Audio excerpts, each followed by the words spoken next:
Astaghfirullah. Assalamualaikum warahmatullahi wabarakatuh.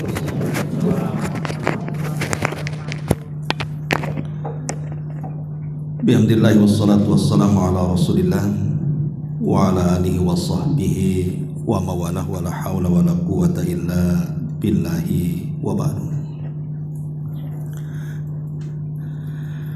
Alhamdulillah, di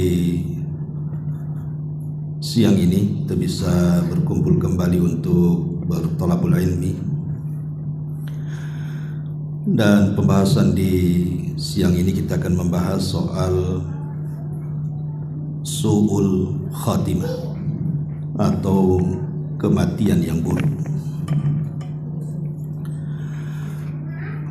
Ma'asyiral muslimin wal muslimat, ibu bapak yang dimuliakan Allah Subhanahu wa taala, arti daripada su'ul khatimah secara global adalah orang yang diwafatkan Allah Subhanahu wa taala dalam keadaan bermaksiat kepadanya. Itu inti daripada su'ul khatimah. Nabi SAW saking takutnya terhadap su'ul khatimah ini sampai mengajarkan sebuah doa yang itu senantiasa kita baca dalam setiap sholat kita, di mana Nabi SAW mengajarkan 4 perlindungan sebelum kita salam setelah tasyahud akhir. Nah, salah satu yang diajarkan Nabi SAW adalah berlindung dari fitnah al-mamat, fitnah kematian. Kan di situ Allahumma inni a'udzubika min adzabi jahannam wa min adzabil qabri wa min fitnatil mahya wal mamat wa min fitnati syarri masihid dajjal. Nah, di sini ada kalimat dari fitnah kehidupan dan fitnah kematian. Para ulama mengatakan maksudnya fitnah kematian di sini supaya kita tidak terjerumus kepada kematian yang buruk. Artinya su'ul khatimah. Bahkan Ummu Salamah radhiyallahu anha bertanya kepada Nabi SAW ketika Nabi terus mengulang-ulang kalimat ya muqallibal qulub tsabbit qalbi ala ta'atik. Wahai zat yang membolak-balikan hati, tetapkan hatiku di atas ketaatan kepadamu. Ini dibaca Rasul dalam salatnya. Sehingga saking seringnya Rasul membaca doa ini dalam salatnya, Ummu Salamah bertanya, kenapa anda terus membaca doa ini? Maka Nabi SAW mengatakan, ya Ummu Salamah, sesungguhnya hati manusia itu berada dalam genggaman Allah. Allah bisa saja membolak-balikan sesuai dengan kehendaknya. Karena betapa banyak orang-orang yang awalnya istiqomah akhirnya pula futur. Dan itu banyak sekali. Nanti saya kisahkan beberapa kisah dari zaman dulu sampai di zaman Nabi, sampai kisah-kisah nyata. Bagaimana kisah-kisah ini menginspirasi kita akan takutnya su'ul khatimah ini. Ma'asyiral muslimin yang dimuliakan Allah Subhanahu wa taala. Dahulu di zaman Nabi SAW, hadis ini dikeluarkan Imam Bukhari dalam kitab Al-Jihad. Jadi dalam sebuah peperangan, dan riwayat perang Uhud, dan kita tahu perang Uhud ini perang kekalahan kaum muslimin. Di Badar kaum muslimin menang, di Uhud pula kalah. Jadi dalam perang Uhud ini ada seorang sahabat yang dikenal oleh sahabat-sahabat yang lainnya kayaknya susah seperti dia, karena dia banyak membunuh musuhnya dengan tombaknya. Akhirnya kemudian Allah takdirkan dia pun meninggal. Kemudian dibicarakan soal meninggalnya ini oleh para sahabat Nabi. Bahwa tidak ada orang yang semisal dia dalam pertempuran, bahwa dia akan mati syahid dan dia di sorga. Tapi Nabi SAW mengatakan kepada para sahabat, man arada an yanzura ila ahli nar falyanzur ila hada. Apa kata Nabi? Siapa di antara kalian yang ingin melihat orang yang termasuk penduduk neraka, lihat orang itu. Sahabat kaget, bagaimana Rasul bisa mengatakan orang itu dari penduduk neraka, padahal ketika bertempur berperang banyak musuh dibunuh dia, akhirnya dia mati. Jadi penasaranlah para sahabat ini, akhirnya coba meneliti kematiannya. Rupanya kematiannya ketika dadanya tertusuk tombak, dia tidak tahan dengan tombak itu. Akhirnya kemudian dia paksakan tombak itu dimasukkan lebih dalam ke dalam perutnya, akhirnya meninggal. Berarti dia bukan mati syahid tapi mati bunuh diri. Harusnya kan dicabut tombaknya, ini malah dimasukkan lagi supaya cepat mati. Disinilah hadis Nabi SAW mengatakan, terkadang ada seorang hamba jarak dia dengan neraka itu tinggal jarak dia dengan sorga itu tinggal satu hasta, tetapi dia melakukan amalan ahli nar, penduduk neraka. Akhirnya dia dibelokkan jalannya, yang tadinya harus masuk sorga dimasukkan pula ke neraka. Ma'asyiral muslimin wal muslimat rahimani wa rahimakumullah. Lihat bagaimana ngerinya kematian su'ul khatimah ini. Padahal orang yang berjihad ini sudah meninggalkan keluarganya, meninggalkan hartanya, dia pun mempertaruhkan jiwanya. Yang harusnya dia masuk sorga, masuk neraka pula dia. Karena diakhiri bukan dengan mati syahid, tapi diakhiri dengan al-intihar, bunuh diri. Ma'asyiral muslimin yang dimuliakan Allah Subhanahu wa taala. Ibrahim alaihi salatu wassalam, Nabi Allah Ibrahim alaihi salatu wassalam, ketika menjelang ajalnya, Allah Subhanahu wa taala berfirman kepadanya, "Kaifa wajadtal mauta ya Ibrahim?" Jadi Ibrahim ketika sakaratul maut kemudian meninggal dunia. Kemudian Allah datang kepada Nabi Allah Ibrahim dan mengatakan, "Kaifa wajadtal mauta?" Bagaimana engkau mendapatkan kematianmu? Apa rasanya?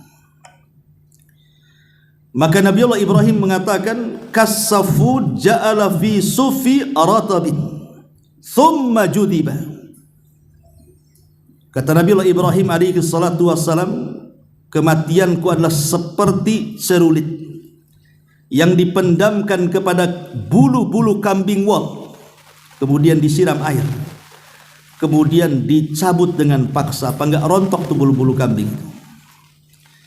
Maka Allah Subhanahu wa taala mengatakan kepada Ibrahim, "Amma inna qad hawwanna 'alaika." Tapi sesungguhnya wahai Ibrahim, aku sudah memudahkan kematian. Kalau seorang nabi sekelas Ibrahim alaihi salatu wassalam menggambarkan bagaimana detik-detik wafatnya, bahwa kematian itu seperti itu gitu, bisa merontokkan seluruh persendian. Tapi Allah ringankan karena dia seorang nabi. Macam mana selain daripada Nabi sallallahu alaihi wasallam, Ibrahim alaihi salam, tentu kematiannya juga lebih parah kan begitu. Makanya Nabi SAW ketika menggambarkan soal kematian itu, kematian seorang mukmin dan kematian orang kafir, apa kata Nabi SAW? Adapun kematian seorang mukmin itu seperti tetesan terakhir air yang keluar dari mulut teko.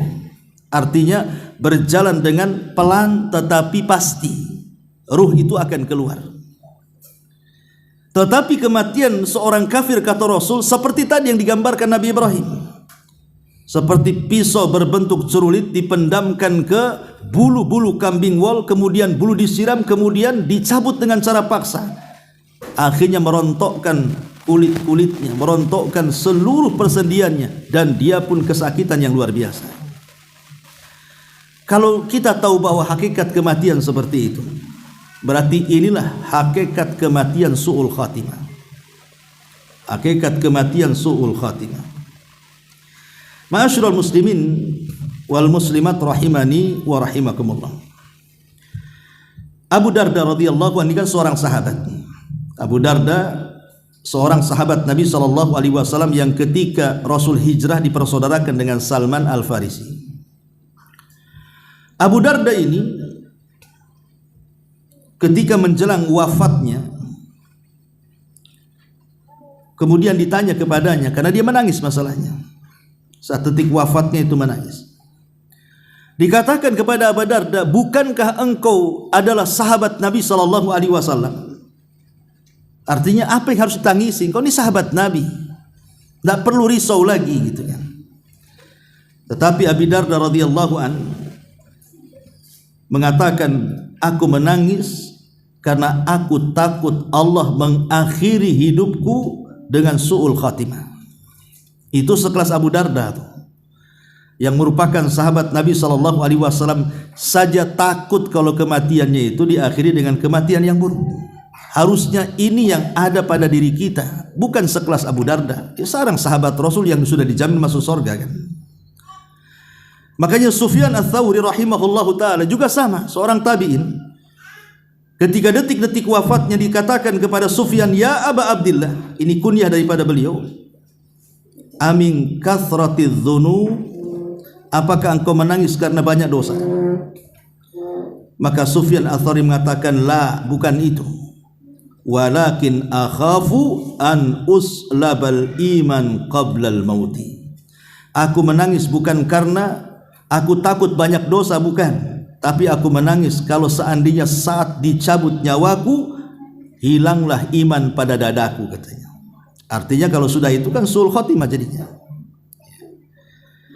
Lah, inilah kisah-kisah ya ulama-ulama salaf kan, ataupun para sahabat Nabi SAW yang takut dengan kematian yang buruk itu. Karena kematian yang buruk itu sudah menentukan apa yang akan terjadi setelah kematian, baik dalam alam barzah ataupun setelah masuk ke alam akhirat. Sudah dipastikan pasti suram semuanya. Taib, kita akan sedikit menjelaskan tentang beberapa alamat dulu, alamat-alamat tentang su'ul khatimah. Kemudian yang kedua kita bicara tentang sebab-sebab su'ul khatimah, dan yang terakhir kita bicara soal kisah-kisah su'ul khatimah. Inilah pembahasan kita, 3 poin ini. Mudah-mudahan cukup waktunya. Yang pertama, di antara sebab-sebab orang itu mati di atas mati yang buruk adalah fasadul akidati, rusak akidahnya. Orang yang rusak akidahnya, maka kalau seandainya dia mati dan belum memperbaiki akidahnya, berarti mati di atas su'ul khatimah. Mati di atas su'ul khatimah. Dahulu ada seorang alim namanya Imran ibn Khittan. Imran ibn Khittan ini seorang ahli hadis di zamannya. Satu dunia belajar sama dia. Saking cerdasnya Imran ibn Khittan ini. Jadi Imran ibn Khittan ini seorang ahli sunnah, akidahnya lurus. Entah kenapa dia tertarik dengan anak gadis, dan anak gadis ini putri daripada pamannya dan terkenal kecantikannya. Tiba-tiba dia tertarik hendak menikahinya. Masalahnya keluarga si gadis itu akidahnya rusak, berakidah nawasib atau dikenal dengan khawarij, yang Rasul katakan kilabu ahli nar, anjing-anjingnya neraka. Itulah orang-orang khawarij. Kawan-kawan Imran ibn Khittan ini menasihati, jangan kau menikah dengan gadis itu. Itu satu keluarga akidahnya rusak tuh. Tapi dengan pedeknya Imran bin Khittan ini mengatakan, tidak ada masalah, saya nikah dulu dengan gadis itu dan saya akan perbaiki keluarganya, saya akan ajak mereka ke pemahaman yang benar ahli sunnah wal jamaah. Itu kata dia. Akhirnya karena dia ngotot, menikah pula dia dengan gadis pujaannya itu. Harusnya kan setelah dia menikah, dia mentarbiah istrinya, mentarbiah keluarganya. Yang tadinya khawarij harusnya kan ditarik kepada ahli sunnah wal jamaah. Tapi belakangan bukan dia yang narik, dia pula yang ketarik. Harusnya kan dia narik, dia yang ketarik, dia jadi khawarij jadinya. Sampai akhir hayatnya dia tidak bertobat kepada Allah Azza wa Jalla. Su'ul khatimah. Ini kan akidah yang buruk, ini bahaya. Ya. Ini yang pertama, singkat-singkat saja. Kemudian yang kedua, al-israr 'alal ma'asi. Al-israr 'alal ma'asi. Sebab yang kedua adalah dia tidak mau bertobat dari kemaksiatannya, bahkan senang dengan maksiatnya. Kan ada orang-orang yang suka dan hobi bermaksiat itu. Seperti orang yang hobi berzina, berzina terus. Hobi minum khamar, minum khamar. Hobi judi, ya judi saja. Walaupun uangnya sudah habis pun judi saja dia. Entah gimana caranya. Hobi gibah, ya gibah saja. Dan begitu seterusnya. Ada orang-orang yang hobi-hobi maksiat itu tidak mau berhenti. Maka orang yang hobi maksiat ini hati-hati. Karena kematian seseorang itu tidak ada yang tahu kan. Makanya Allah mengatakan wa ma tadri nafsum madza taksibu ghadan wa ma tadri nafsun bi ayyi ardin tamut. Seseorang itu tidak tahu mati kapan dia, di mana dia matinya, tidak tahu. Apalagi di zaman sekarang kematian-kematian mendadak ini kan banyak. Tahu-tahu sedang tidur datang tsunami, sedang tidur datang gempa, sedang tidur datang banjir.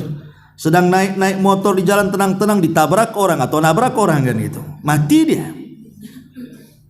Dan banyak kematian mendadak. Bas kecelakaan mati banyak di situ. Lah kalau sudah tahu kita ini kematian-kematian mendadak ini mudah menghampiri kita, maka harusnya orang-orang yang hobi dengan maksiat itu mengambillah ibrah dan pelajaran.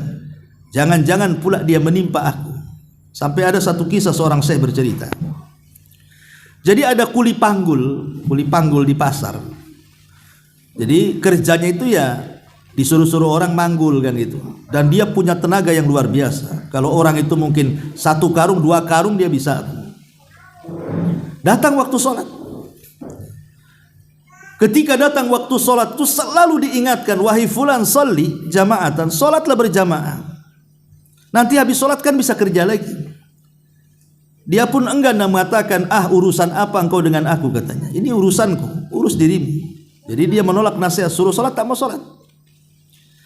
Ingat bahwa Allah itu yuhmil wala yumhil. Artinya Allah itu terkadang membiarkan orang seperti itu sampai pada waktunya akan datang azabnya.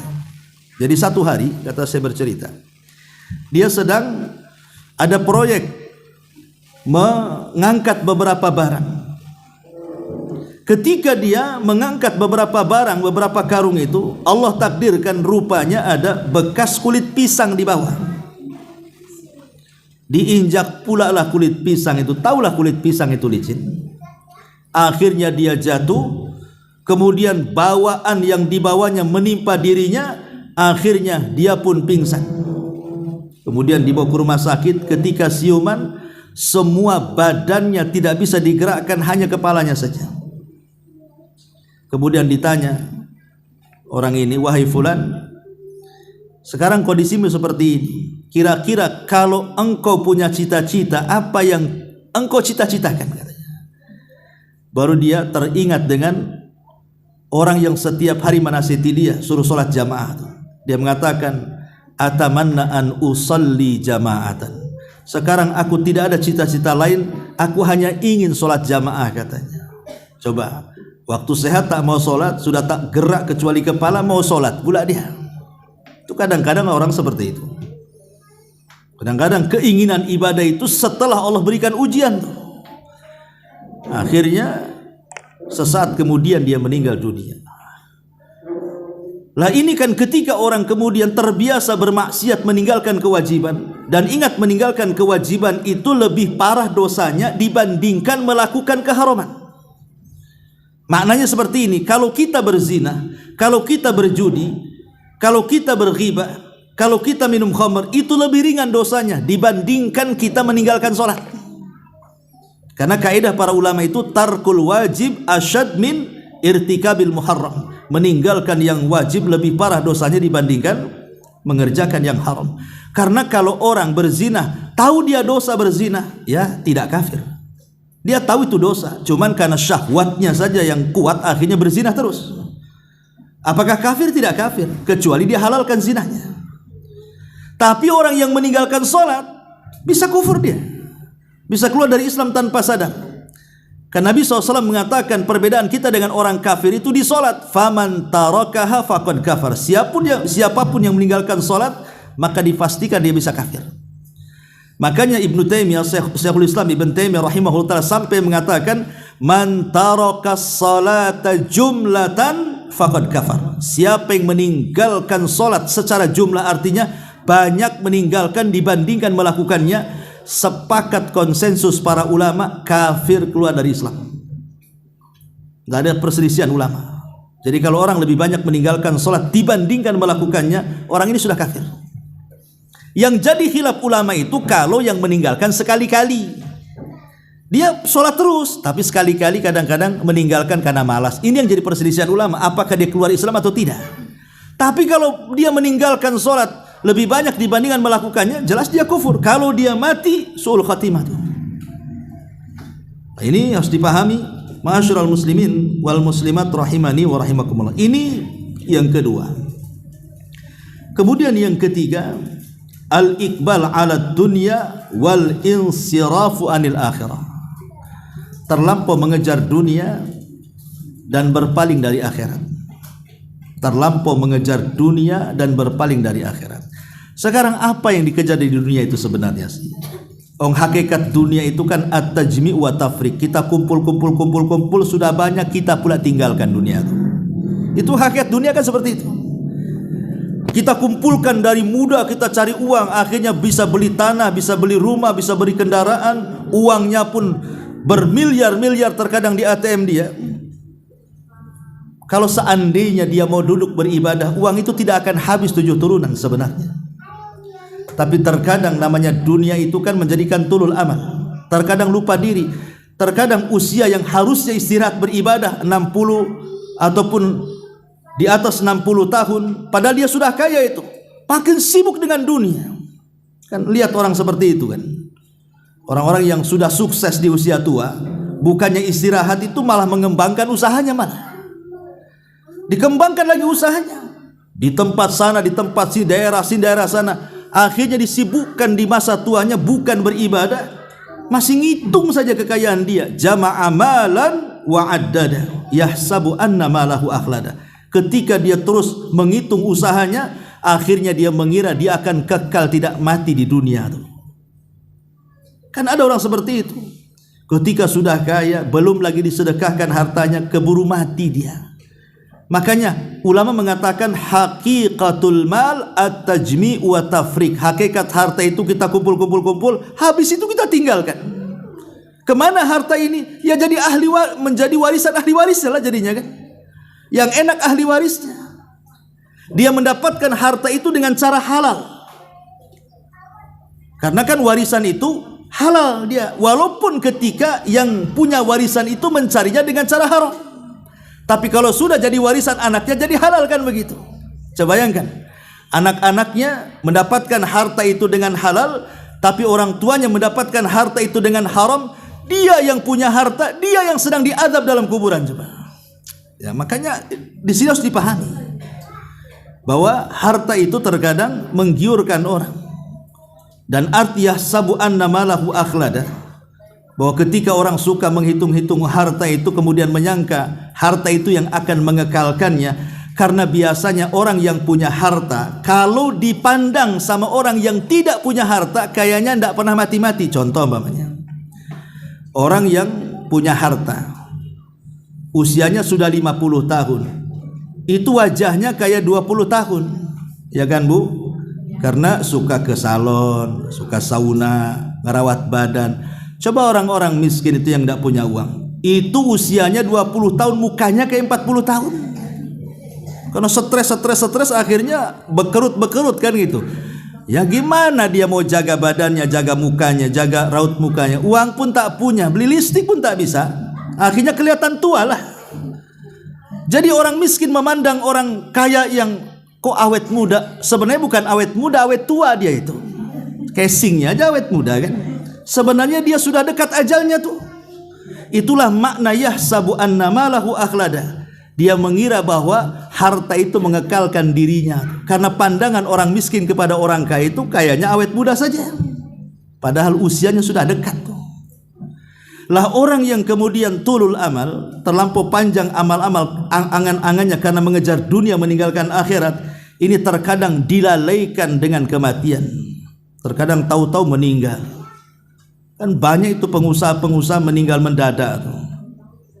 Belum sempat tobat tuh, hartanya belum dibagikan, belum disedekahkan, padahal Rasul mengatakan maluka ma akalta fa afnaita wa ma labista fa ablaita wa ma tasaddaqta fa abqaita. Hartamu yang kau makan habis, yang kau pakai usang, yang kau sedekahkan itulah yang akan membawa ke kuburan. Ini yang ketiga. Kemudian yang keempat, menyebabkan sul khatimah adalah mulazamatu rufaqai ghaira mutadayyinin. Berkawan dengan orang-orang yang tidak punya agama, berkawan dengan kawan-kawan yang jelek, yang jahat, yang buruk akhlaknya. Dahulu di zaman Rasul ada orang musyrik namanya Uqbah bin Abi Mu'aid. Orang musyrik, dia terkenal ahli syair. Uqbah bin Abi Mu'aid ini, ketika Nabi SAW baru saja diutus menjadi Nabi, Nabi SAW suka membacakan Al-Quran, dan kita tahu bahwa Al-Quran ini diturunkan ketika orang Arab di atas puncak-puncaknya berbangga dengan bahasa. Banyak pujangga-pujangga muncul di zaman itu. Quran turun di situ untuk mematahkan para syuara ahli syair, bahwa bahasa Quran itu lebih tinggi dibandingkan para penyair. Ya. Jadi ketika Rasul membacakan Quran, ni Uqbah bin Abi Mu'aid, karena dia seorang penyair, dia suka, disangkanya Rasul itu sedang menyair padahal sedang baca Quran tuh, karena tata bahasa yang tidak bisa dirangkai siapapun. Ya, itu wahyu dari Allah.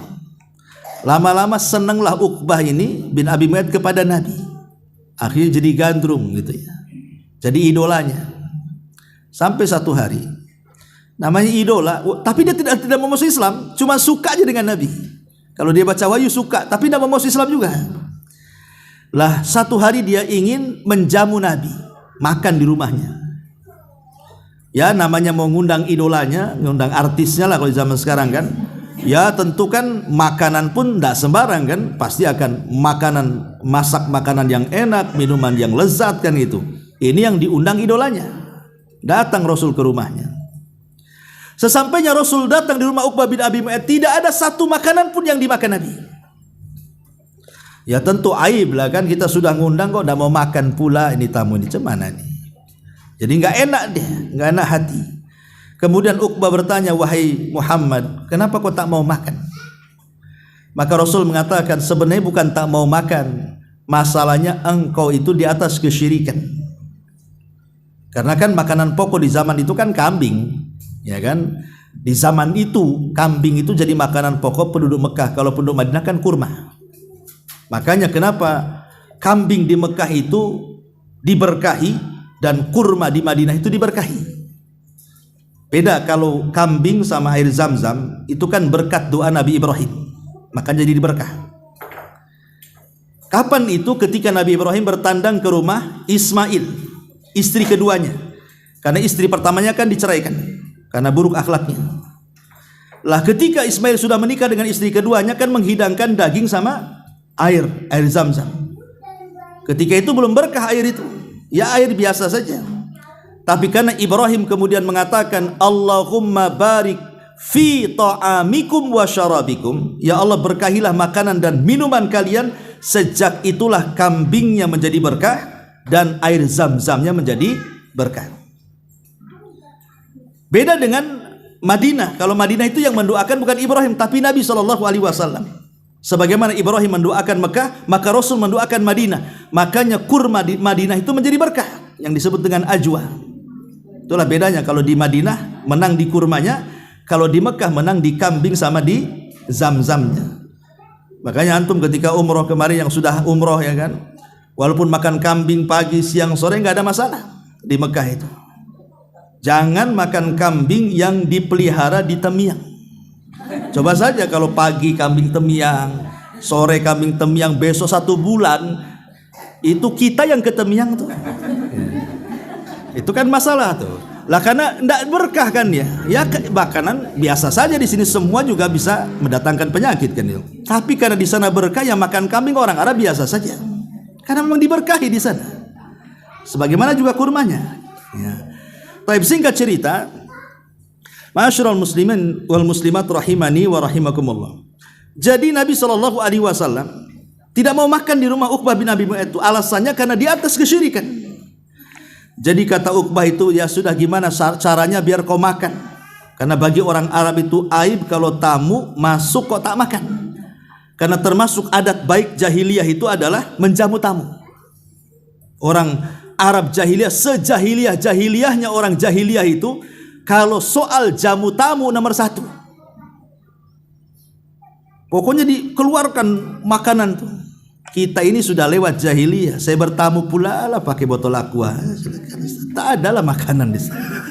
Terbalik kita ini. Kita udah nggak jahiliyah padahal kan. Nggak ada kita ini. Paling toples itu pun bekas lebaran di Idul Fitri itu. Ya. Jadi intinya bahwa kata Rasul, kalau aku ingin makan dari makananmu, bersyahadatlah katanya. Terpaksalah bersyahadat, bukan ingin masuk Islam, dah. Jadi syahadatnya itu supaya Nabi mau makan ceritanya. Bersyahadat, ya asyhadu an la ilaha illallah wa asyhadu anna Muhammad Rasul. Baru Nabi mau makan. Enggak kepikiran dia masuk Islam, dah, ya. Cuman biar Nabi makan saja, makanya dia mengucapkan syahadat tuh. Rupanya syahadatnya Uqbah ini kedengaran sama kawannya, namanya Umayyah ibn Khalaf. Umayyah ibn Khalaf ini sama tokohnya dengan Abu Jahal juga tuh. Satu tokoh juga ya, orang-orang besar di zaman itu. Lah Umayyah bin Khalaf dengan Uqbah ini CS-nya. Ya, kawan dekatnya. Marah Umayyah ini. Didatangilah Uqbah ini dan mengatakan, ya Uqbah, aku dengar engkau sudah kesurupan dengan agama Muhammad ya. Kata Uqbah, enggak katanya. Ya, tapi aku dengar engkau sudah bersyahadat. Kemudian dijelaskan baik-baik sama Uqbah ini. Wahai Umayyah, aku bersyahadat itu bukan karena aku masuk ke agama Muhammad. Tidak. Supaya dia mau makan di rumah, itu saja. Tapi Umayyah ini tidak percaya. Sampai kemudian Uqbah memastikan, mengatakan, bagaimana caranya supaya kau yakin aku tidak masuk agama dia? Kata Umayyah, pokoknya aku tidak akan mempercayai kamu sampai kau buktikan dengan cara apa? Hinakan Muhammad dengan caramu. Kalau aku tahu kau menghinakan dia dan aku melihat atau mendengar, baru aku yakin kau kawan dekatku, kata. Kalau tidak, jangan pernah berkawan lagi denganku, kata. Subhanallah. Padahal kan Uqbah ini sudah dapat hidayah, walaupun sebenarnya bukan ingin masuk Islam, tapi kan dengan mengucap 2 syahadat dohirnya kan masuk Islam. Sampai satu hari Abu Jahal ini sedang duduk-duduk bersama para pemuda Quraisy di dekat Ka'bah. Dan Nabi kebiasaannya kan biasanya sholat 2 waktu. Sebelum ada sholat 5 waktu itu Rasul selalu melaksanakan sholat 2 waktu. Cuma 2 rakaat saja, 2 rakaat pagi dan 2 rakaat petang. Baru setelah peristiwa Isra Mi'raj ada sholat namanya sholat 5 waktu yang kita kenal tuh. Tapi sebelum ada peristiwa Isra Mi'raj itu sholat Rasul itu cuma 2 rakaat pagi dan petang saja. Jadi Abu Jahal mengatakan, sebentar lagi nih Muhammad kalau jam-jam segini nih, dia pasti datang sholat depan Ka'bah. Kemudian Abu Jahal mengatakan, man arada minkum an tadhu'a sala jazuri fulanin falahu kadza wa kadza. Siapa di antara kalian yang ingin meletakkan salah jazur itu kotoran unta yang baru disembelih itu, yang masih berdarah-darah itu, siapa yang mau meletakkan salah jazur kotoran unta yang masih berdarah di pundak si Muhammad itu ketika dia sujud saat sholat, maka dia akan dapat ini dan itu, katanya. Dihadiahi oleh Abu Jahal. Uqbah ini kesempatan dia. Kenapa? Dia kan ingin membuktikan kepada Umayyah kawannya kalau dia masih setia kawan. Ini ada kesempatan menghina Nabi atas suruhan Abu Jahal, ya kan? Langsung dia bangkit dan mengatakan apa? Saya, katanya, saya akan lakukan. Jadi lihat bagaimana perkawanan yang jahat ini. Dia melakukan itu karena apa? Ingin membuktikan perkawanan, kan?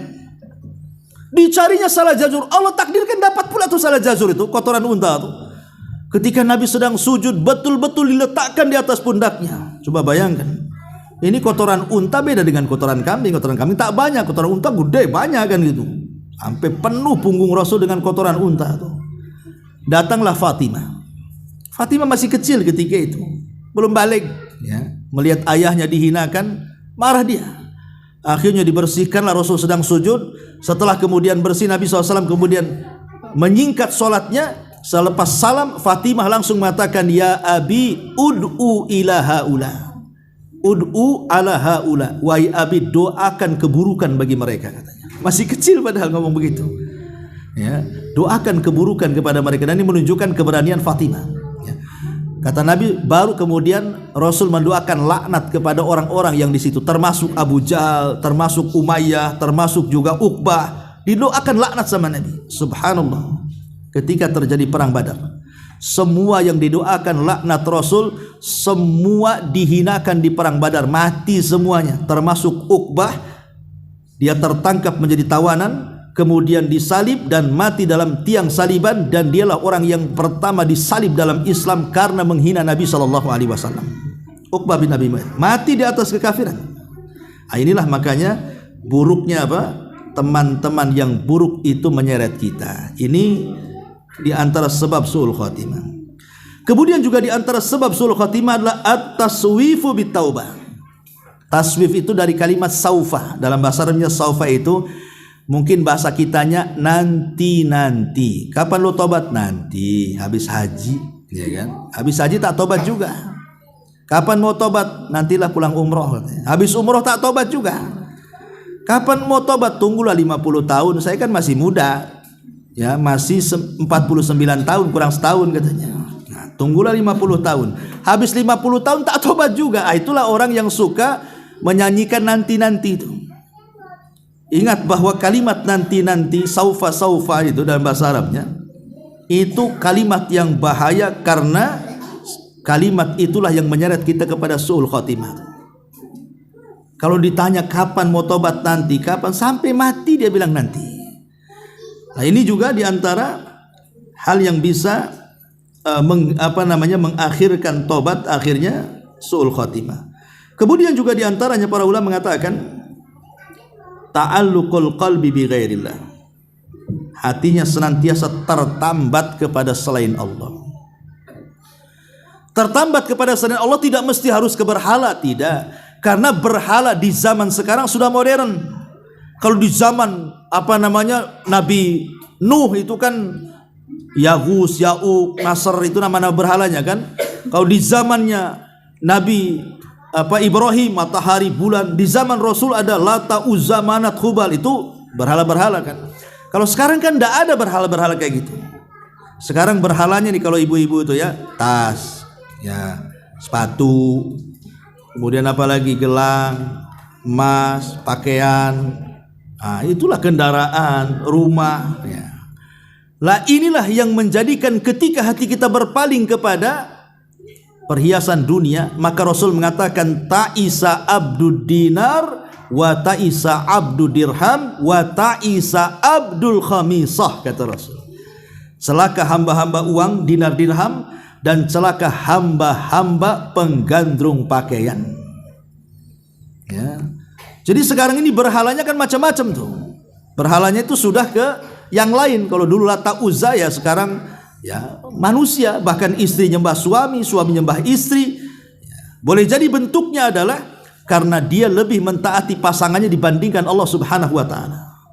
Banyak sekarang ini, dia lebih cinta kepada pasangannya dibandingkan cintanya dia kepada Allah.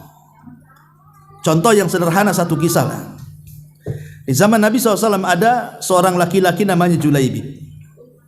Julaibib ini orang miskin, tidak punya apa-apa. Julaibib ini sudah miskin, kemudian tidak punya nasab yang baik, kemudian juga tidak punya perawakan yang tampan. Dia kecil, dia hitam, dia kriwel, tidak tampan, pokoknya banyak kekurangannya lah Julaibib ini. Jadi satu hari Rasul nanya sama Julaibib, Julaibib, kapan kamu mau kawin? Gitu. Marah Julaibib sama Nabi. Rasul, bukan aku tak mau kawin, wanita mana yang mau dengan Julaibib, katanya. Wanita mana yang mau dengan Julaibib? Sampai di sini pertanyaan Rasul. Besoknya ketemu lagi, ditanya dengan hal yang sama. Kapan kamu kawin? Makin marah Julaibib ini. Rasul, sudah kukatakan wanita mana yang mau dengan aku, katanya. Sampai 3 kali, akhirnya ditinggalkan Nabi. Ketika dia mau meninggalkan Nabi, langsung oleh Nabi dipanggil, tunggu dulu sini, katanya. Betul nih, saya serius. Kau menikah? Dia mengatakan, ya mau Rasul, tapi wanita mana yang mau dengan aku? Begini, kau datang ke tengah-tengah kampung orang Ansor itu. Di situ ada rumah gang sekian, nomor sekian, RT sekian, RW sekian. Memang ya kalau sekarang lah kan itu. Kau ketuk rumahnya. Nanti kalau sudah dibuka langsung ngomong, aku utusan Rasul, nikahkan putrimu denganku. Kan enak tuh. Rasul selalu ngomong itu. Berangkat Julaibib ini ke rumah yang dituju. Diketuklah rumah tuh. Akhirnya yang buka rupanya laki-laki. Kaget. Ngapain lo Julaibib di sini? Aku utusan Nabi, kata Julaibib. Kata Nabi, serahkan putrimu, nikahkan dengan aku. Apa enggak terperanjat-peranjat bapaknya? Kok datang-datang minta dinikahi kan? Oh, tunggu dulu gitu ya. Saya akan ngomong dulu dengan istri saya. Dipanggil istrinya. Kemudian suaminya ngomong, Bu, ada Julaibib. Katanya dia utusan Nabi. Dia ngomong nikahkan putri kita dengan dia. Oh, makin stres istrinya. Apa tidak ada orang lain? Kenapa mesti Julaibib? Kenapa tidak Abu Bakar, Umar, Utsman? Kok dia pula yang datang, katanya. Marah istrinya. Subhanallah, di luar prediksi orang tuanya, rupanya ada gadisnya mendengar di balik tembok tuh. Langsung keluar.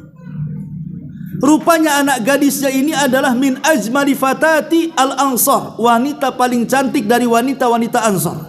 Dia mengatakan kepada kedua orang tuanya, atarudani Rasulillah. Kalian berani menolak utusan Rasul, nikahkan aku dengan dia, katanya. Wah, gini, enak nih ceritanya. Ya. Akhirnya, ya gimana pula kan Rasul yang memerintahkan. Akhirnya menikah. Turunlah ayat, wa ma kana lil mu'minin wala mu'minatin idza qadallahu wa rasuluhu amran an yakuna lahumul khiyaratu min amrihim wa man ya'sillaha wa rasulahu faqad dhalla dhalalan ba'ida. Kalau Allah dan Rasulnya sudah memerintahkan satu perkara, tidak layak bagi seorang mukmin laki-laki dan seorang mukmin perempuan ada kebimbangan dalam hatinya. Tidak boleh. Harus sami'na wa ata'na. Turun ayat ini memuji wanita tadi, anak gadis tadi. Setelah menikah, malamnya harusnya yang namanya paginya akad, kan malamnya itu kan yang ditunggu-tunggu semua anak-anak muda kan. Malam pertama. Kalau yang sudah tua tak adalah malam pertama itu. Ini yang muda-muda yang baru nikah pasti ditunggu-tunggu malam pertama. Ketika di situ Julaibib hendak, belum lagi menggauli istrinya, hendak menggauli istrinya. Tiba-tiba ada panggilan dari luar. Panggilan umum dari luar, ada utusan Nabi SAW sambil berteriak, ya khairullah hirkabu, hei kuda-kuda Allah, persiapkan diri kalian, kita akan berangkat jihad. Semua para sahabat pada keluar rumah ingin jihad. Julaibib ini ada dua panggilan.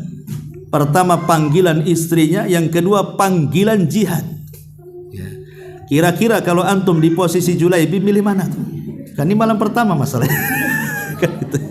Nggak mungkin ikut jihad. Ini malam pertama masalahnya kan. Besok kan ada jihad lagi. Itu paling alasan kita. Tidak dengan Julaibib. Dia mengatakan kepada istrinya, di sana ada panggilan Nabi, malam ini ada panggilan kamu. Aku lebih memilih panggilan Nabi. Berangkat dia. Belum disentuh istrinya. Akhirnya perang dia. Subhanallah, setelah selesai perang Allah menangkan peperangannya. Kemudian yang selamat berkumpul, yang korban dikumpulkan. Kata Rasulullah, kata Rasul, sudah lengkap semua pasukan. Kata para sahabat, sudah wahai Rasul, yang hidup sekian, yang korban sekian. Kata Rasul, tidak, kalian salah hitung, kurang satu. Subhanallah, dalam peperangan masih juga kurang satu, kata Rasul. Nggak ada yang kenal yang satu ini siapa. Kata Rasul, aina Julaibib? Di mana Julaibib? Sampai sahabat nggak kenal, salah hitung. Ya karena kefakirannya tadilah, makanya tidak dikenal orang. Maka Rasul pun mencari-cari jasad Julaibib. Rupanya Julaibib sedang terkapar di sekitarnya 7 orang musyrik dibunuh dia. Maka Rasul mengambil jasad Julaibib, meletakkan di pahanya, kemudian mengatakan, ya Julaibib, ana minka wa anta minni. Aku bagian darimu dan engkau bagian daripada aku. Tapi syahidnya di sini bagaimana? Lihat bagaimana sosok Julaibib. Padahal dia tidak laku karena fakirnya, karena jelek rupanya, karena tidak punya tampang yang baik. Sekali giliran dapat istri yang cantik, ditinggalkannya pula demi Allah dan Rasulnya. Nah, itulah kalau ini bisa kita praktekkan, berarti kita masih menghambakan diri kepada Allah. Tapi kita ini kadang-kadang tidak. Kita lebih taat kepada suami, istri taat kepada suami, atau suami taat kepada istri. Ini kan bahaya. Nah, inilah namanya ta'alluq bi ghairillah namanya. Ketergantungan kepada selain Allah ini bisa mengakibatkan su'ul khatimah. Ini juga diantara sebabnya. Kemudian juga sebab berikutnya adalah al-intihar. Tadi saya sudah jelaskan di muqaddimah, al-intihar itu orang yang bunuh diri karena stres dengan kepenatan kehidupan dunia. Kan saya pernah lihat YouTube itu ada seorang ibu mencekoki 3 anaknya, 1 bayi, 2 sudah agak gede, dikasih racun, akhirnya dia pun minum racun, akhirnya 4-empatnya meninggal. Kemudian nulis surat di situ. Rupanya isi suratnya apa? Masalah faktor ekonomi. Karena tidak tahan merawat anaknya karena sudah cerai dengan suaminya, akhirnya dibunuh semua, dia pun akhirnya bunuh diri. Dia kira kematian seperti itu akan beristirahat dari dunia. Tidak. Kematian bukan untuk beristirahat, apalagi orang bermaksiat kan. Ada pertanggungjawaban di sana. Nah, ini juga kadang-kadang orang bunuh diri ini kan karena kurang iman sebenarnya, kurang tawakal kan kepada Allah, akhirnya mengakhiri hidupnya seperti itu. Dan ini su'ul khatimah. Termasuk su'ul khatimah adalah orang-orang yang penuh penyakit dalam hatinya. Mungkin penyakit sombong, hasad, dengki, ujub, takabur, dan begitu seterusnya. Maka ini juga penyebab-penyebab orang su'ul khatimah. Tapi ini diantara sebab-sebabnya. Kita masuk kepada alamatnya. Seperti apa sih alamat su'ul khatimah itu? Yang pertama, al-mautu alal maksiyati. Ketika dia mati di atas maksiat, itu alamat dia su'ul khatimah. Lagi mabuk, mati, gitu ya. Lagi zina, mati. Lagi maksiat apa sajalah. Ibu lagi begibah, mati. Hati-hati, Bu. Itu juga su'ul khatimah tuh. Ini yang pertama. Dan ini yang banyak. Ini yang banyak. Lihat coba kalau berita-berita di diskotik orang mati karena overdosis. Sampai saya ingat waktu saya di kampung tuh. Masih saya hidup di Jawa Barat dulu, masih kecil. Di Jawa Barat tuh dulu ada ya geng-geng, sama juga ada preman-preman desa lah kan itu. Jadi kerjanya mabok saja. Preman-preman desa itu kerjanya mabok, tapi kan tidak sehebat minuman keras hari ini. Kalau dulu tuh kan paling mabok pakai ada merek cap janggut dulu kan. Maboknya itu kayak anggur lah. Nah, itu udah maboknya orang dulu tuh. Jadi satu hari di desa saya itu ngadakan lomba minuman keras itu antar preman lah. Coba bayangkan, itu anggur dicampur sama spiritus. Spiritus kan tuh petroma kan. Coba bayangkan. Karena kurang keras itu anggur itu, dioplos dengan spiritus. Akhirnya kurang keras lagi, bukan dengan spiritus saja, dioplos dengan pil BK. Pil BK itu pil untuk anjing gila. Jadi itu kasih anggur, kasih spiritus, kasih pil BK lagi. Mabok lo malam itu. Besoknya 5 orang mati. Coba bayangkan. Mati itu. Termasuk kepala premannya mati. Subhanallah, kepala premannya mati. 1 minggu desa itu sepi. Orang dulu takut hantu. Karena matinya tak wajar masalah. Sampai diisukan aku ketemu dia sedang nongkrong lagi. Orang udah mati nongkrong lagi. Ini gimana ceritanya kan itu. Nah, orang-orang dulu kan begitulah, ada keyakinan ke sana kan. Ya. Tapi lihat ada orang mati kayak gini. Ini istilahnya kisah nyata gitu ya. Kita saksikan waktu kecil di desa itu. Ya antum mungkin lebih paham dari daerah antum, mesti ada orang yang mati di atas maksiat itu. Nah, ini alamat kalau mati di atas maksiat su'ul khatimah. Kemudian yang kedua, al-mautu saksi ala su'idzan billah, kematian seseorang dan dia berburuk sangka kepada Allah. Dia berburuk sangka kepada Allah. Ya akhirnya kemudian mengakhiri dirinya lah. Ya, kenapa kok saya ini susah terus? Kenapa saya ini sakit terus? Ya, kok orang lain tak sakit? Kenapa saya ini kok masalah banyak terus? Kan? Itu kan suudzon itu kepada Allah. Padahal terkadang ya Allah berikan sakit, berikan masalah, berikan ujian itu terkadang kan untuk mengangkat derajat kita sebenarnya. Atau juga menghapuskan dosa-dosa kita yang banyak mungkin. Dulu kita banyak dosa, sekarang kita sedang diuji. Bisa saja untuk mengangkat derajat dan menghapuskan dosa. Tapi ada orang-orang itu karena tidak paham soal itu, akhirnya suudzon kepada Allah. Lah dengan suudzon itulah akhirnya mengakhiri dirinya. Ini justru su'ul khatimah dia. Ini alamat yang kedua. Alamat yang ketiga, insirafu syahsi anit taubah. Dia berpaling, kematian sebelum datang taubat. Jadi mati sebelum datang taubat, maka itu dipastikan su'ul khatimah. Kemudian juga ijtima'u iswidad al-wajhi wa ubusihi wa zulmatihi indal maut. Terkadang Allah perlihatkan kematian seseorang itu dengan berubahnya warna wajah. Bisa saja yang tadinya putih menjadi hitam. Contoh sebuah kisah, ini kisah nyata, dikisahkan oleh salah satu syekh ya, ketika berceramah tentang su'ul khatimah. Jadi dahulu di Riyadh itu ada seorang wanita namanya Maria, ya tentu nama samaran. Tapi syekh ini mengatakan ya anggap saja namanya Maria. Ya untuk ya kode etik lah kan gitu, ketika menceritakan kan tidak boleh menyebut nama. Anggaplah inisial anu gitu ya. Anggap saja Maria namanya. Ada namanya Maria? Afwan kalau ada kesamaan Bu ya. Mudah-mudahan nggak ada di sini namanya Maria. Karena ini cerita buruk masalahnya. Jadi ada seorang wanita kata syekh ini namanya Maria. Sejak bangku kelas 1 SMA sampai kelas 3 SMA itu memang nakal sanakal-nakalnya si Maria ini. Ya sudah playboy ya, playboy laki-laki ya, apa kalau istilah perempuan. Pokoknya suka goda laki-laki dan sudah mulai merokok, sudah mulai kena narkoba. Ya. Sampai kemudian duduk di bangku kuliah juga gitu. Ganggu suami orang, macam akhirnya banyak masalah. Dan terakhir masuk kepada dunia hitam. Ya pelacuran, naudzubillah. Jadi satu hari Maria ini entah sakit karena apa, kemudian terbaring sakitnya. Kemudian dengan sakit itulah mengakibatkan kematiannya. Karena yang mengkisahkan ini semua rata-rata dari pemandi jenazah. Ya. Jadi yang memandikan jenazah si Maria ini ketika meninggalkan ditutup pakai kain. Dan Maria ini orangnya putih, orangnya cantik, cakep pokoknya. Luar biasa lah, dipuji kecantikannya.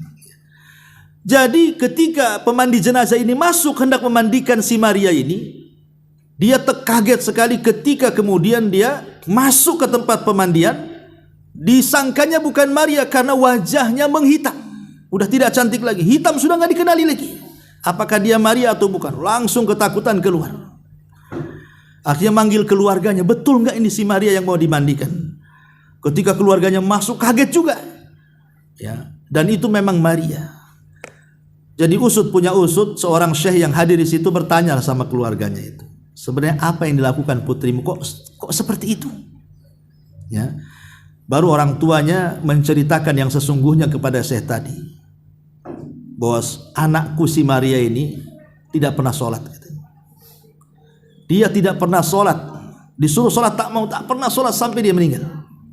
Dan dia hobi melakukan maksiat kepada Allah Azza wa Jalla. Ini kisah nyata ya, seorang syekh menceritakan. Lah terkadang ikhwatu fiddin kita bisa melihat kematian itu boleh jadi mungkin dengan bau busuk yang keluar, atau mungkin badan yang berubah. Sampai ada satu kisah itu orang yang dimasukkan ke liang lahat, itu lehernya, kepalanya dihadapkan. Kalau mayat itu kan kalau dimasukkan liang lahat kan diarahkan ke kiblat tuh, dimiringkan ke lambung kemudian diarahkan ke kiblat. Ini mukanya tidak mau arah ke kiblat, setiap dikiblatkan muter lagi ke belakang, muter lagi ke belakang, sampai orang yang di dalam tuh ketakutan naik ke atas tuh. Padahal sudah mati, kok bisa dia berputar wajahnya nggak mau dihadapkan ke kiblat? Rupanya setelah ditanya keluarganya, karena semenjak dia hidup dia tidak pernah sholat sehingga tidak mau diarahkan ke kiblat saat kematiannya tuh. Itu sul khotimah namanya, ya. Jadi ini juga salah satu bentuk perubahan fisik saat meninggal. Kemudian juga rafdhu syahsi an yantika syahadatan. Terkadang saat detik-detik kematian ada orang kalau ditalkin dengan 2 kalimat syahadat itu atau dengan kalimat syahadat la ilaha illallah itu tak mau. Dan itu banyak diceritakan. Ya, bahkan Imam Ibnul Qayyim itu banyak menceritakan kisah-kisah di zamannya. Bagaimana kematian sul khatimah itu. Sampai dia menceritakan tentang orang yang hobi main catur. Di zaman Ibnul Qayyim sudah ada orang main catur itu. Hobi main catur. Ya, mungkin ingatlah dulu antum yang di desa-desa, yang hidup desa sekarang udah jadi orang kota, orang Batam ya. Mungkin dulu kan permainan macam-macam, ada karambol, ada catur. Tuh kalau sudah karambol, catur tuh udah lupa waktu kan. Ya. Sudah senang ya senang kalau ada yang main gaple, main remi, main apalah orang-orang dulu itu. Itu kalau ada orang main catur itu main saja. Datang waktu sholat gak peduli, main lagi, main lagi. Itulah keseharian dia. Sampai pada waktunya datang penyakit. Dan sakitnya mengantarkan dia kepada kematiannya. Lah Imam Ibnul Qayyim menceritakan orang ini. Apa kata Imam Ibnul Qayyim? Ketika detik-detik wafatnya tuh didatangkan ulama untuk mentalkin supaya dia mengucap kalimat la ilaha illallah. Qul ya gulam la ilaha illallah. Katakan wahai fulan kalimat la ilaha illallah. Tapi tidak ada yang keluar dari lisannya kecuali kalimat-kalimat satur itu. Qul la ilaha illallah, malah dia mengatakan sekak katanya. Coba bayangkan. Dikatakan la ilaha illallah sekak. Sekak, akhirnya sampai kak terakhir mati dia. Coba orang itu kan, kata para ulama, ada istilah orang pikun itu kebiasaannya itu dibawa kepada sebelum pikunnya. Lah orang mati itu juga akan mati dibawa kepada kebiasaan hidupnya. Hati-hati. Makanya kenapa kalau orang pikun kadang-kadang latah ngomong yang jorok-jorok, karena sebelum pikun itu yang diucapkan tuh. Saya pernah mendengar itu ada orang kaget itu yang keluar itu yang jorok-jorok yang keluar itu. Tak apa yang disebutkan. Padahal dalam Islam kan banyak zikir-zikir kan bisa lah dibiasakan kalau kepleset astagfirullah atau alhamdulillah. Ya enggak lah. Astagfirullah atau subhanallah. Kan bisa saja kan kita biasakan kalau kepleset kan. Ada orang kalau kepleset itu kagetnya ngomongnya lain itu. Ya. Kalau kepleset itu yang dibilang apa? Jangkrik umpamanya kan, kok jangkrik pula, apalah kan, nah, itu kan nggak bagus sih, kan banyak bahasa-bahasa. Lah orang seperti ini kalau pikun itu yang diucap tuh. Coba saja kalau orang pikun tuh ngomongnya jorok itu karena sebelum pikunnya itu yang diucap. Lah orang meninggal juga sama kata ulama. Orang meninggal itu disesuaikan dengan kebiasaan hidupnya. Kalau hidupnya di atas maksiat maka meninggalnya di atas maksiat.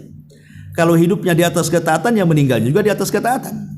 Makanya Allah mengatakan fa amman a'ta wattaqa wa saddaqa bil husna fasanuyassiruhu lil yusra wa amman bakhila wastaghna wa kadzdzaba bil husna fasanuyassiruhu lil usra.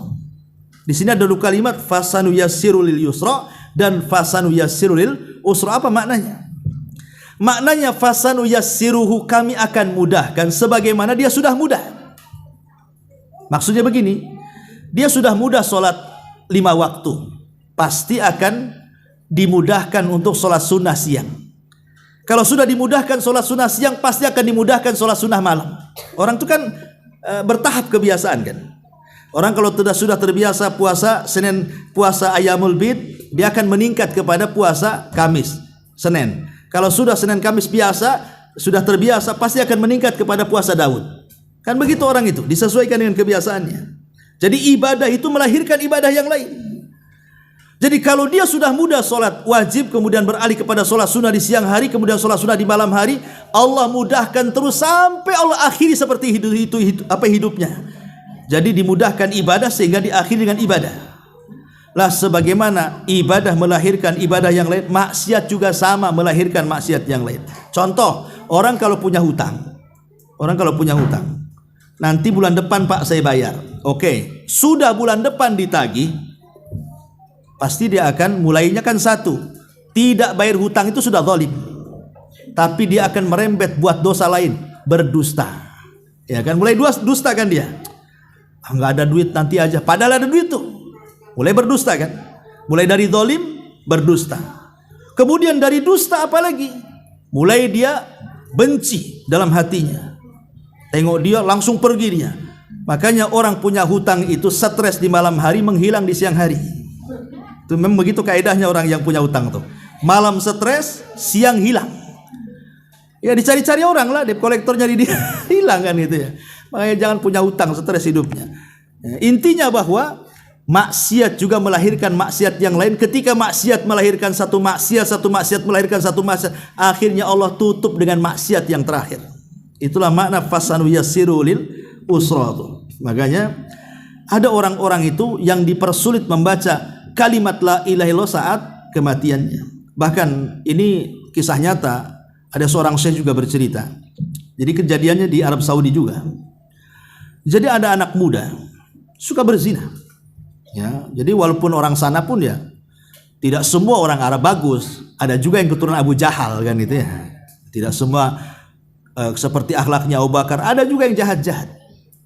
Ya, mereka juga ada yang berzina juga, naudzubillah. Tapi kan tidak seperti kita. Ya, jelas-jelas ada lokalisasinya, ada offline-nya, ada online-nya, macam-macam lah istilah kita ini. Di sana itu kan terbatas tempat maksiatnya. Tapi Syekh ini bercerita ada anak muda berzina dengan banyak wanita dan dia hafal namanya. Jadi setiap dia berzina dengan si anu dicatat namanya. Berzina si anu dicatat. Sampai entah berapa ratus dia berzina itu karena dia kaya. Sampai Allah takdirkan dia sakit, dengan sakitnya itulah dia akhirnya terakhir hidupnya. Sebab sakitnya mengakhiri hidupnya. Karena dia orang kaya, jadi keluarganya mendatangkan syekh maksudnya supaya ditalkin dengan kalimat la ilaha illallah. Tapi setiap ditalkin kul ya fulan la ilaha illallah, katakan wahai fulan la ilaha illallah, yang disebut bukan la ilaha tapi wanita yang pernah dizinahinya. Disebut satu-satu, dia hafal pula tuh. Sampai yang terakhir wanita yang dizinahinya baru dia mati. Auzubillah, coba ada kematian kayak gitu. Terbongkar aibnya dan diakhiri kematiannya bukan dengan tauhid tetapi dengan menyebut wanita-wanita yang pernah dizinahinya. Ini sul khotimah namanya. Auzubillah. Baik, kemudian juga di antara tanda-tanda sul khatimah adalah tahawun asyasi fi ada'il faraid wal wajibat. Ketika seseorang meremehkan hal-hal yang wajib, ya, nggak mau sholat, nggak mau puasa, udah kaya tak mau haji dan begitu seterusnya, kemudian dia meninggal dunia dan tidak dikenal melaksanakan kewajiban-kewajiban itu, maka dipastikan dia su'ul khatimah. Ini juga termasuk juga karahiyatu saksi lil mauti inda ihtidar. Ada orang yang tidak mau mati saat sakaratul maut. Dengan cara apa? Boleh jadi mungkin Allah buat dia koma berbulan-bulan tak mati-mati. Lah orang yang seperti ini sebenarnya masuk pada sabda Rasul, wa man kariha liqa Allah karihallahu liqa'ah. Siapa yang benci berjumpa dengan Allah, Allah benci berjumpa dengan dia. Tapi siapa yang cinta berjumpa dengan Allah, Allah cinta pula dengan dia. Apa maknanya? Orang kalau selama di dunia dia investasikan kehidupannya untuk akhirat. Entah dia sedekah untuk membangun rumah, entah banyak tasbih untuk menanam tanaman di sorga, ya. Entah ibadah apa sajalah, intinya dia ingin bangun semua kekayaannya di sorga. Ini kalau mati maka senang dia. Kenapa? Karena supaya cepat masuk istananya. Tapi kalau seandainya ketika hidup itu tidak ada yang diinvestasikan di akhirat, semua investasi di dunia, buat rumah, beli tanah, beli kendaraan, pokoknya tidak ada satu pun disedekahkan. Itu biasanya waktu mati tidak mau mati dia. Kenapa? Karena dia akan meninggalkan rumahnya, meninggalkan tanahnya, meninggalkan perhiasannya, meninggalkan tasnya, meninggalkan macam-macamnya kan. Inilah orang-orang yang sulit kematiannya, tidak mau mati, tapi tetap harus mati. Makanya di sini penting kita ini untuk bukan hanya sekedar membangun rumah di surga di dunia, tapi juga bangunlah rumah di akhirat. Termasuk juga tanda-tanda sul khatimah adalah banyaknya celaan kepada orang yang sudah meninggal. Dicela manusia bukan dipuji. Kan itu pernah terjadi di zaman Rasul, ada dua jenazah. Ya. Yang pertama jenazah ini manusia memujinya. Yang kedua jenazah ini manusia mencacinya. Maka dua-duanya Rasul mengatakan wajabat katanya. Sahabat bertanya, apa makna wajabat ya Rasulullah? Maka Rasul mengatakan, adapun jenazah yang pertama dipuji banyak manusia, wajabat lahul jannah, maka dipastikan masuk surga. Adapun jenazah yang kedua dicaci maki orang ini, wajabat lahun nar, maka dipastikan dia masuk neraka. Ya. Makanya jadi orang baik. Kalau orang baik itu pasti akan dikenang kebaikannya. Ya, tapi biasanya orang baik itu tak tak lama itu hidupnya, cepat mati biasanya. Makanya ada orang, iyalah memang orang baik itu cepat mati, itu usianya baru 30 baik kali orang yang mati. Itu si Anu udah 70 tahun kurang ngajar nggak mati-mati kan. Karena ada orang bahasa masyarakat kan kayak gitu deh. Ya, intinya bahwa kalau dia mati banyak yang puji, maksudnya positif ya pujiannya. Dipuji karena mungkin dia ahli sholat, ahli sedekah, pokoknya adalah yang dipuji dari ibadahnya, maka Rasul mengatakan wajabat lahul jannah. Tapi kalau ada orang yang dicaci maki karena kejelekannya, mungkin di dunianya dia tukang maling, dia korupsi, dia apa, akhirnya semua orang mencaci gara-gara maksiatnya. Ini kata Rasul wajabat lahun nar, dipastikan dia masuk neraka. Oh, ini masih panjang pembahasannya tapi sudah 11.30 ya, ini duhur cepatnya. Saya kira tidak bisa kita lanjutkan. Kita buat tanya jawab saja, nanti tidak ada waktu untuk tanya jawab. Tapi materi sampai di sini saja. Silahkan kita buat tanya jawab. Silahkan ibu-ibu atau bapak-bapak yang bertanya.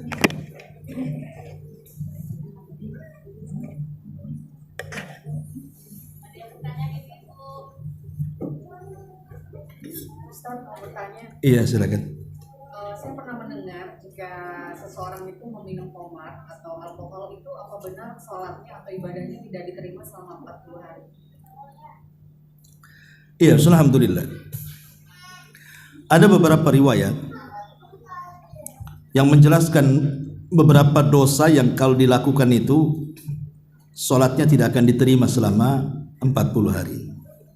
Salah satunya orang yang datang ke dukun contohnya. Datang ke dukun itu bukan untuk membenarkan, tidak, hanya bertanya. Umpamanya kita ini tukang ojek, tukang antar. Taulah ada penumpang minta diantar ke dukun. Kemudian sambil nemeni orang yang diantar ke dukun, tukang ojek ini nanya, hanya nanya aja. Kalau nasib saya gimana Pak Dukun? Dia sebenarnya nggak ada niat ke dukun, cuman karena ngantar orang sambil duduk nanya sekali. Oh, kata dukun begini, enggak diyakin dia itu, cuman hanya iseng-iseng nanya. Kata Rasul, kalau dia bertanya walaupun tidak membenarkan, sholatnya 40 hari ditolak. Bagaimana kalau membenarkan? Bukan sholatnya lagi ditolak, keluar kau dari Islam, kata Rasul. Karena kau faqad variya an syariati Muhammadin, dia telah berlepas dari syariat Muhammad. Yang jadi persoalan 40 hari ini maksudnya yang akan datang ataukah yang sudah dikerjakan? Nanti kan punya alasan orang. Kalau yang akan datang 40 hari tak diterima, bagus tak sholat aku? Nanti setelah 40 hari baru sholat. Pemahamannya kan itu. Bukan, pemahamannya adalah 40 hari yang sudah lewat. Yang sudah kita kerjakan 40 hari itulah itu ditolak pahalanya. Jadi lelah letih kita sholat, tahu-tahu nggak diterima. Lah salah satunya juga peminum khamar. Ya. Peminum khamar maksudnya yang sudah kecanduan, mudmin. Dalam bahasa Arab itu mudminul khamri. Mudmir itu artinya yang kecanduan, bukan yang sekali-kali dua kali, tidak. Memang dia kecanduan. Ya, maka sholatnya pun akan ditolak selama 40 hari. Jadi ini kan bahaya, ya, karena bagaimanapun khamar itu dikatakan oleh Rasul umul khaba'is. Umul khaba'is itu induk dari seluruh kerusakan. Sebab kalau sudah mabok bisa bunuh, sudah mabok bisa memperkosa, sudah mabok bisa mencaci maki. Orang mabok itu sumber kejahatan. Jadi semua kejahatan itu ada di khamar. Karena semua hal yang bisa dilakukan orang jahat bisa dilakukan karena dia mabuk. Tapi orang yang berzina belum tentu dia maling. Ya kan? Belum tentu dia maling, dia berzina karena dia habis syahwat. Tapi kalau minum khamar bisa berzina, bisa maling, bisa ini macam-macam tuh maksiatnya yang dilakukan. Namanya orang nggak sadar. Wallahu a'lam.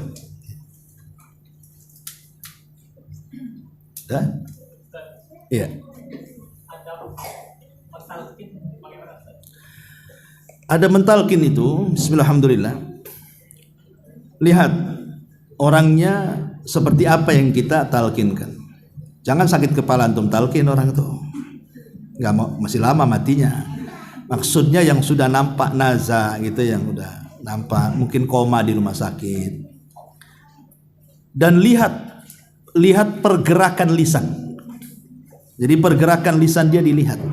Jadi kalau kita ini talkinkan di telinga orang yang sakit, ingat ya, jangan terlampau cepat.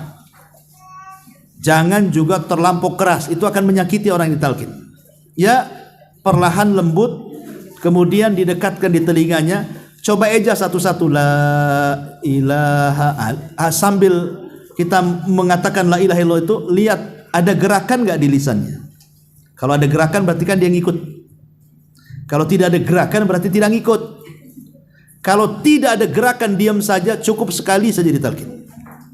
Kalau terus-terusan akan menyakiti. Tapi kalau ada gerakan berarti dia mau ikut. Barulah kita boleh ulang 2 kali, 3 kali kan itu. Berarti dia mau mengikuti ucapan kita tuh. Dan subhanallah, ketika Rasul mengatakan lakinu mautakum bila ilaha illallah, talkinkan orang yang sedang sakaratul maut dengan kalimat la ilallah. Kata para ulama, tidak ada kalimat yang mampu diucapkan orang ketika sakaratul maut kecuali kalimat la ilaha illallah. Itu kalimat yang hanya satu-satunya kalimat bisa diucapkan orang itu. Makanya kita mentalkinkan itu. Cuman lihat gerakannya. Kalau ada gerakan, alhamdulillah lanjut. Tapi kalau tidak ada gerakan, tidak usah diulang. Memang dia tidak akan mengucapkan kalimat itu. Jadi hanya menyakiti saja kalau kita ngomong. Namanya orang sakit. Itu adabnya. Wallahu a'lam. Adapun tentang kalimat lakinu mautakum bi Yasin, kan ada hadis mengatakan talkinkan orang yang sedang sakarat maut dengan bacaan surah Yasin. Semua hadis-hadis tentang masalah surah Yasin yang dibaca ketika meninggal itu tidak ada yang sahih. Semua lemah.